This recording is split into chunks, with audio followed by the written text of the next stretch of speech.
Daemon is my favorite character on House of the Dragon for a variety of reasons. The obvious one being that he's delightfully funny. Like 2 episodes ago, he literally got someone to pay him to shut up. No one is doing it like him. But I think we can all agree that Daemon is also perhaps the most controversial character on the show on account of his interesting personality, and by which I mean troubled personality. So this is going to be an attempt to answer the question, why is Daemon Targaryen like that? So what makes Daemon tick is that he's a second son. The second son is a really important and recurring archetype in the Song of Ice and Fire books. I'm not exaggerating when I say almost every male character of narrative importance in the series is a second son. Obvious ones: Ned Stark, Stannis Baratheon, Tyrion Lannister, Bran Stark, Sandor Clegane. Less obvious one: Theon Greyjoy. Theon is actually his father's youngest son, but all his brothers died during his father's rebellion against the crown, so he ended up becoming his heir. Except he was raised away from home at Winterfell as a hostage, and he was raised alongside Robb, who's the firstborn heir to Winterfell. Theon is older than Robb, but in all their interactions, Theon always defers to him as a younger son would.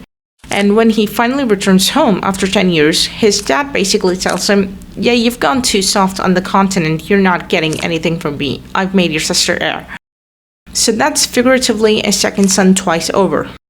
The common thread here is property and inheritance. Westeros practices agnatic primogeniture. Agnatic means related to the father's side of the family, which means property is transmitted through seniority of birth among the sons, to the total exclusion of women. Basically, the firstborn inherits everything, and the second son and everyone after gets nothing. A couple things should be immediately obvious. This provides great incentive to kill your brother.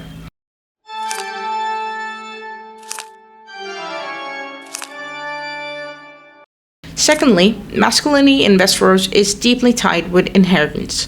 You need to be able to hold a castle or keep in your name and be able to command armies to war to be like a #real man.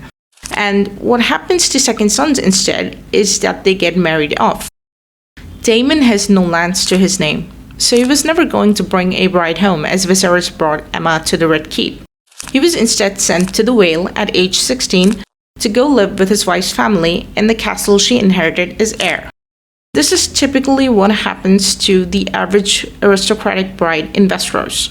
I'm not saying Daemon Targaryen experiences misogyny. Unlike those women, he's obviously able to leave his forced marriage, leave the Vale, because he's a prince and because he has a dragon. He also never faces any true consequences for this, not like Rhaenyra does for her extramarital affair. But this is an inherently emasculating experience. The books are very interested in exploring masculinity as performance and how that is conditional on a certain set of factors that you can lose at any time. Martial prowess, for example. When Jaime loses his hand, he's experiencing for the first time what his brother Tyrion has experienced his entire life, being perceived as a lesser man because of his disability. Theon, and I keep bringing up Theon because he has like a shocking amount in common with Daemon in the show. Theon, as a child, is sent to Winterfell as part of a peace alliance between the Crown and the Greyjoys. This is, again, really similar to the political function brides fulfill in Westeros. Theon's hostageship turns him into a feminized subject. When he returns home, his father literally tells him that you're not a real man anymore. And to prove to his father that he is, in fact, a real man, what does he do? He tries to conquer some land. Winterfell in this case. Like, okay, I can't be Lord of Pike, so I'm going to be Lord of Winterfell instead. All of Clash of Kings is Theon trying to prove that he's man enough and failing. So agnatic primogeniture ends up giving the second son the most massive complex imaginable, because if not for your order of birth, you could have gotten it all. This is one reason why all these second sons are so much more competent than their older brothers, because they're constantly having to prove themselves that they're capable enough, that they're man enough. And this all applies to Daemon Targaryen like tenfold, because his family is not just any noble family in Westeros, the Targaryens are the ruling dynasty. Your brother is not going to just inherit the family castle, he's going to be king. So this unbelievably messes up your family relationships. That is your brother, but he also has all the power in the world over you. And you're expected to bear this. You're expected to loyally serve your brother/king for the rest of your life. And Daemon has internalized this perfectly. He's the perfect second son to ever exist in Westeros. I am so serious about this, because for 4 years he has been constantly misjudged as the guy who really wants to sit on his brother's throne. He doesn't. A really convincing reason for this is that he's introduced to us as the commander of the City Watch. He has 1,000 gold cloaks at his disposal at any time, and they're all freakishly loyal to him. In episode 2, when he attempts this little stunt to get his brother's attention, you can see him surrounded by gold cloaks. They're all willing to antagonize the crown on Daemon's orders. That's how popular he is. It is my sincere belief that if Daemon ever wanted to sit the throne, he would have a really easy time usurping his brother with the help of the City Watch. Except he never once tries this. In fact, the only time he exploits his connections with the City Watch is to put Rhaenyra on the throne. He does not want it. It makes sense for other characters to think he wants it because, like we've established, second sons are seen as grasping for power because they're denied property. But that's not who Daemon is. He's not a second Maegor, as Otto calls him in the pilot. He's actually a second Visenya. Aegon Targaryen had no brothers, but out of his 2 sisters, Visenya fulfilled that role for him. She was trained in warcraft as a brother would be. She commanded armies in her brother/king's name. She personally defended his life with Dark Sister on several occasions. She was loyal. She founded the Kingsguard, knights so unfailingly loyal that they only ever lived to serve their king. And when the circumstances required, they died for their king. This all sounds very chivalric and noble, and yeah, that is how the Kingsguard is glorified within their world. But it's actually an incredibly destructive ideal that Martin is attempting to deconstruct over the course of the series. It's destructive on 2 levels. Firstly, to the self, because this idea that you don't have a life outside of service to the king, and they're literally not allowed one. They can't marry, they can't have any children. So it leads to an erosion of the self. It's someone's identity being consumed by systemic forces. You are an extension of the crown, and outside the crown you are nothing. Criston, who originally took his vows very seriously, once he dishonors himself, he thinks, okay, I can no longer do this, but I can perhaps have that life I wasn't allowed to have as a Kingsguard with Rhaenyra. But when she rejects him as well, he ends up having a breakdown. He can't be a true knight anymore, and he can't have a life outside of the Kingsguard either. The second way this ideal of absolute loyalty is destructive is that it results in the Kingsguard being complicit in massive atrocities in the name of the king. Aerys' Kingsguard especially was guilty of this, and in the show, Criston will have a hand in instigating a war that will lead to the death of thousands, as will Daemon. Everything about the Kingsguard's ideal of service to their Targaryen monarch applies to Daemon as well, who got Visenya's sword Dark Sister. And it's the reason why he is like that. A point Martin is making in this series is that feudalism systemically creates really messed up and violent people, because that demand of absolute loyalty, pledging your body and your will to someone else for the rest of your life, is an emotionally devastating experience. And if you buy into it, it leads to the death of thousands of people around you. Daemon will never act against Viserys and Rhaenyra because he loves them. He can't bear to kill them. But he also can't bear to be completely subjugated by his king. That's his problem. It's why he's always acting out and trying to antagonize Viserys, culminating in a move which finally gets Viserys to completely cut him off from the line of inheritance. So from that point on, he pins his hopes on Rhaenyra. When people say this, they usually mean that he grooms her and marries her to achieve proximity to power. That is not true. This is actually what Otto does to Alicent and what Ormond is currently doing to Daeron. Otto wants his progeny to sit on the Iron Throne so badly, and he achieves this by marrying Alicent off to Viserys. Daemon also harms Rhaenyra. The show is very clear on that, but it's a different kind of harm and is done for a different aim. So in episode 4, he takes Rhaenyra out of the castle and to the streets of Silk. This is her first time outside the castle. It's intercut with scenes of Alicent being confined back in the Red Keep. having to take care of Viserys. So at first this is framed as like Daemon offering Rhaenyra an escape from her gendered confinement. Until he takes her inside a pleasure house and sinister music starts playing, and it's revealed that he's actually attempting to entrap her in a marriage with him. The whole thing is a revenge scheme against Viserys. I publicly ruin your daughter, thereby preventing her chances of entering a good marriage, and you are forced to let me marry her. This is his revenge for Viserys cutting him off in episode 1. Except one really important thing happens, which is that he stops. He can't go through with it.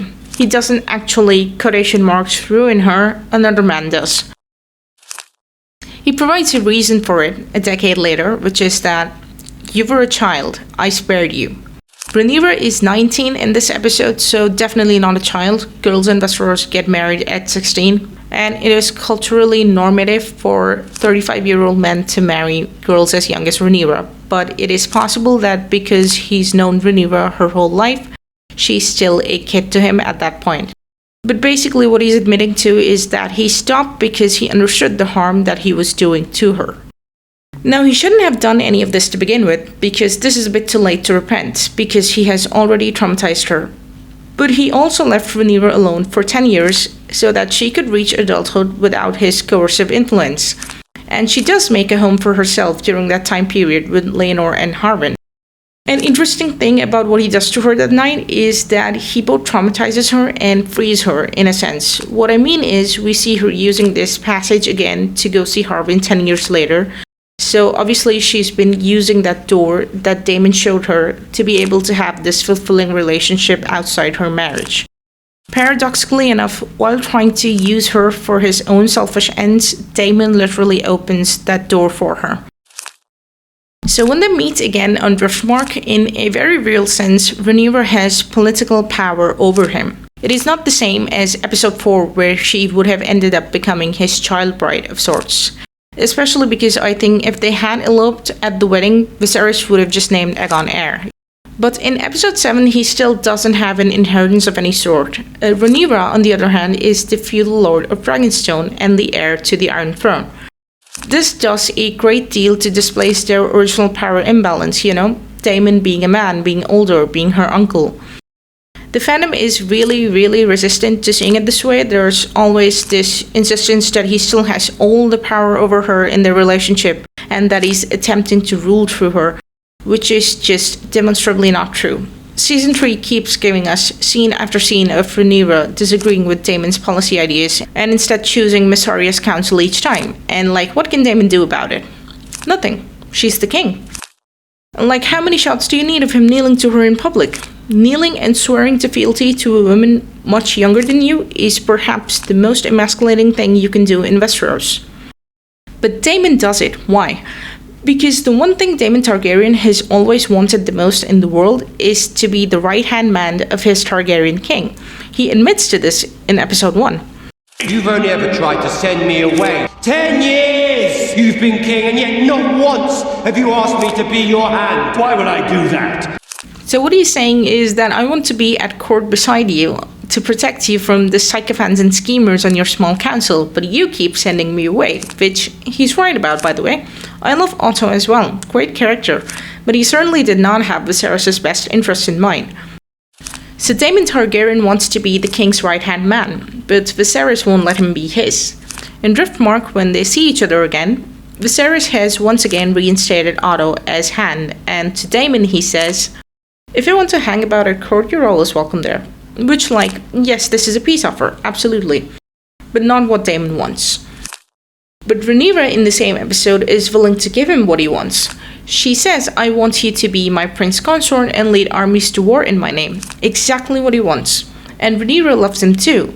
Much of the reason for this love is that he took advantage of her childhood admiration for him. And she knows this. She says it several times over the course of the show. The fandom reading of her is sadly deluded about Daemon's true character is at odds with the text of the show. This is a woman who knows what he did to her. She holds him accountable for it. And she loves him anyway. The way she can still love Alicent after she tried to have her sons disgraced at court for a decade straight and ran up to her with a knife in the same episode.